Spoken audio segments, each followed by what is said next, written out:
And we now go to the nation's capital, where national security correspondent Carla Babb has an update on U.S. troop movements in the region. Carla.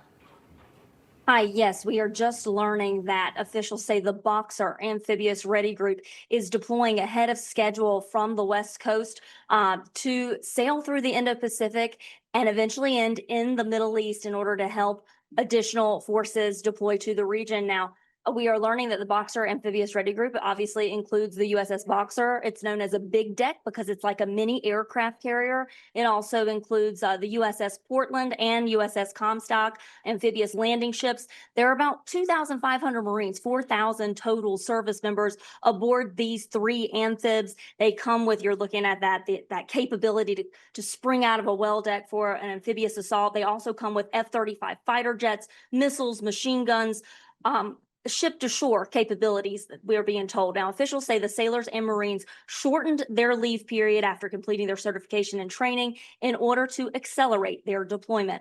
Boxer will join USS Tripoli, already underway in the Middle East. Now, Tripoli doesn't have a well deck, but it has a lot of that F-35 air power that you are seeing. The ships that will deploy to the region with USS Tripoli have not been previously reported, but multiple officials tell me she will be joined by USS New Orleans in the short term, and then amphibious ready group, since they travel in teams of 3 typically, they will also be joined by USS Rushmore. That is expected to join the Tripoli and the New Orleans in the Middle East. Now, these 6 amphibs in total will surge about 8,000 additional service members to the region, including 4,000 to 5,000 Marines. The news of these additional troops comes as speculation continues to swirl on whether the U.S. will try to take Iranian islands critical to Tehran's oil industry. It also comes as USS Ford was pulled away from the region for repairs after a fire broke out on the ship's laundry area. And Bob and Katrina, we are also learning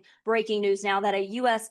F-35 fighter jet made an emergency landing at a U.S. airbase in the Middle East. We're being told by Captain Tim Hawkins. He's a spokesperson for U.S. Central Command. He said that it was flying a combat mission over Iran when it was forced to make an emergency landing, but the pilot is in stable condition. We will update you with more when we learn it. Okay, it looks like the Marines, they might be going in, Katrina, based on that update there. Carla Babb, thank you.